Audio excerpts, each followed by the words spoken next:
Hi, I'm Dr. Boyce Watkins. Welcome to Financial Lovemaking, where we talk about love, life, and everything in between. And Estia Brown, wait, I want to make sure I get this right. The entertainment director at Jet Magazine is checking in with us from New York. How you doing today, Tia? I'm doing great. I'm so happy that you've committed my title to memory. I feel special. I feel blessed. I feel loved and respected. So that's awesome. Oh Lord. Okay, stay off the ecstasy, lady. I'm high on life. There you go. There you go. Tia and I stay drug free. That's how we just keep our wit and our happiness and our well being. Now, you and I today were talking about The Dream, the singer, who somehow has found a way to make a fortune from annoyingly repetitive tunes that drive me insane in the car. But The Dream, aka Tyrius Nash, he's maybe I'm just jealous because all the women love him and no one likes me. But The Dream is finding that all this female attention may not be so good for him. What's going on with that? Well, The Dream is wanted in New York for allegations of domestic violence by I believe, ex-girlfriend. You know, with these relationships, you never know, where people stand. Her name is Candace Nam, and they have a small child together. And she is accusing him of attacking her while she was pregnant with their son, and also on another occasion. Now, the interesting thing about this is that she's alleging that the attack happened last year. And for some reason, now she's just deciding to bring it to light. Now, The Dream has not been placed in custody yet, but his team is saying that she's doing this because she's bitter about their breakup or whatever's going on in their relationship. And they've also brought to light the fact that she is not a U.S. resident and that possibly filing these claims would give her some type of asylum or reason to stay in the States. So, very interesting story. Like, as you said, The Dream is very popular for, a lot of hit songs he had mostly a few years ago, but definitely a well-moneyed man. He also has had a lot of high-profile relationships. Now, he was married to singer Nevia. They have a few children together. I believe it's 3, including twin sons who are about 7 or 8. He also has a daughter named Violet with singer Christina Milian. They were married for a very short period of time. Currently, there are no other pressing allegations about him and domestic violence that have come to light. I'm sure they would have been reported by now if that were the case. But, it's a sad story.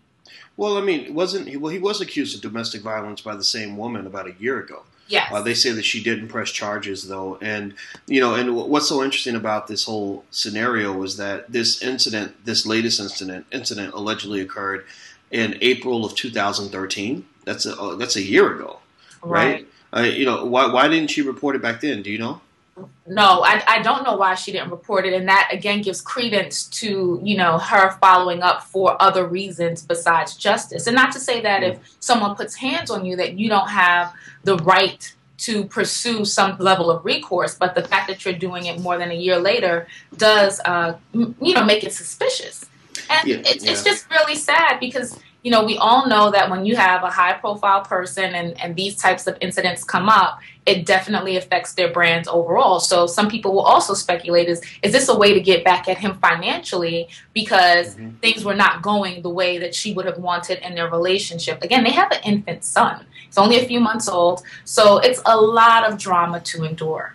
Yeah, I mean, this is unfortunate for the whole family unit because they are a family. If they have a child together, they are a family, even if they're not together.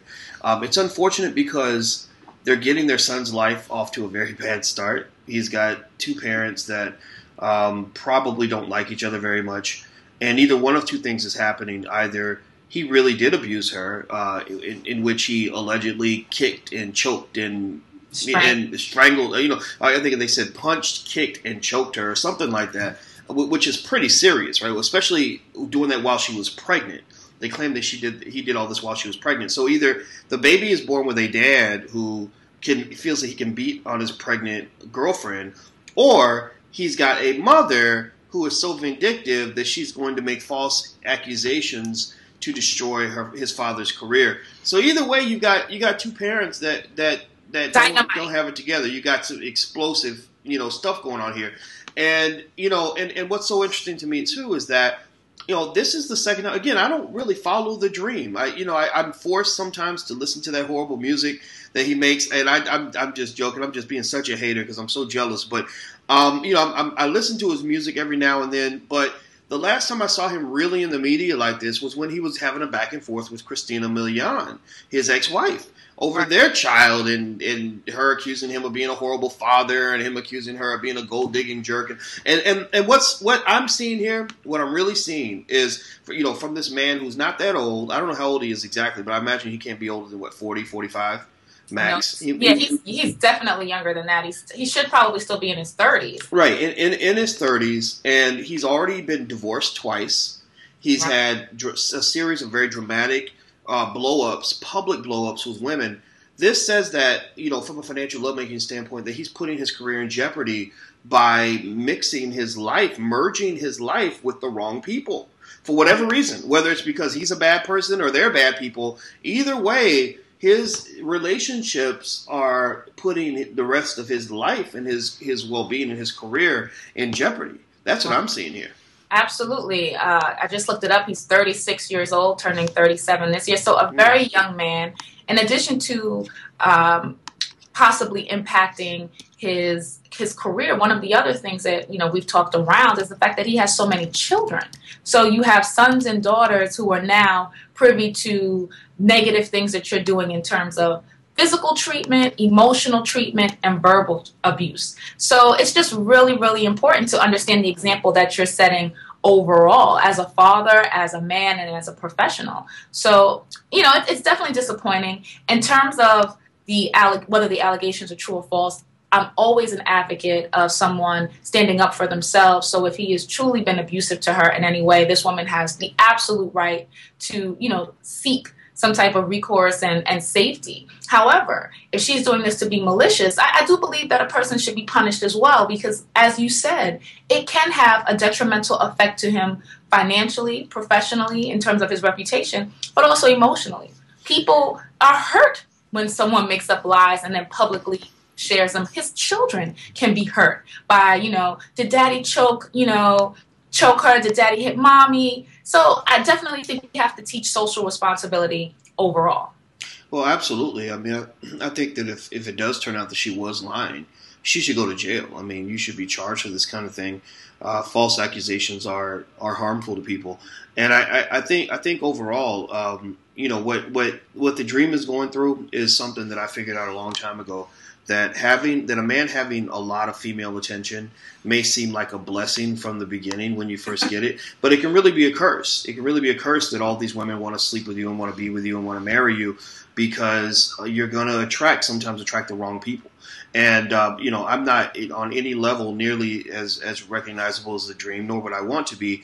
But when I became more recognized, I realized I started attracting women that had certain motivations that would have been detrimental to my well-being. And I had to slow myself down on the temptation and say, okay, this is not good. This is not good for me. So, I would say that he's gonna learn, it seems, the hard way, that these bad personal investments can really come back to bite you. And we're not even going to talk about having the 5 kids with 3 different women, 2 of which have attacked you publicly. I mean, that's right there. You're laying a nest filled with poison and rotten eggs for your children to grow and develop in. I mean, it's a poisonous nest in which they're born, and that's, again, a very bad investment. The ripple effect of these incidents are going to be felt 20, 30, 40, 50 years from now, when his kids are getting therapy because their parents, they feel like their parents are crazy, or they couldn't get along, and they weren't allowed to grow up in a nurturing, supportive, stable scenario. And that, to me, I think, is the ultimate loss here. Absolutely. Piggybacking on that, to whom much is given, much is required is a common phrase, mantra, motto. And when you talk about investment, the biggest investment you can make in yourself is having some level of discernment with the people that you put around you. And I think that is the lesson for today, not just for someone, as successful as Dream, but for everyone. You want to be very mindful of the people who are your friends and your fans, right? We all have fans. It doesn't matter if you make $10,000 or $10 million. You have people who want to be around you because they feel like they're getting something from you. So you have to be very protective of your inner circle. And I just want to thank you guys so much for listening in again on this installment of Financial Lovemaking. Please share your thoughts with us. And until next time. Bye-bye.